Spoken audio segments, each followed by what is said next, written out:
Certification நம்ம எல்லா வேலையும் பண்ணிட்டு இருக்கோம். இது நம்ம ஓன் டெவலப்மெண்ட். அவர் கேட்க மாட்டாங்க. அவன் ஏன்னா கருத்தேஜி சம்மந்தம் இருக்குது. ஓன் டெவலப்மெண்ட் இல்லை, ஓன் டெவலப்மெண்ட். ஆமாங்க சார், எனக்கு இன்டக்கும் போது என்கிட்ட பேசிட்டு இருந்தோம்.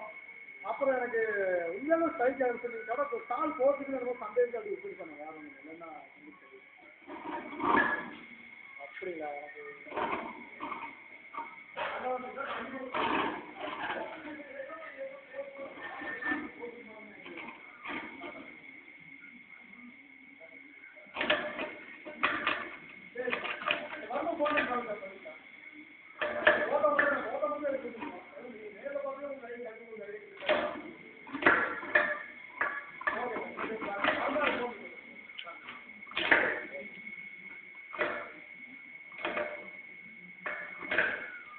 நீங்கள் ஒன்றும் பார்த்து எனக்கு எவ்வளோ கொடுப்பீங்கன்னாரு. மிஷினை பாருங்க பார்த்துதான் இல்லையா?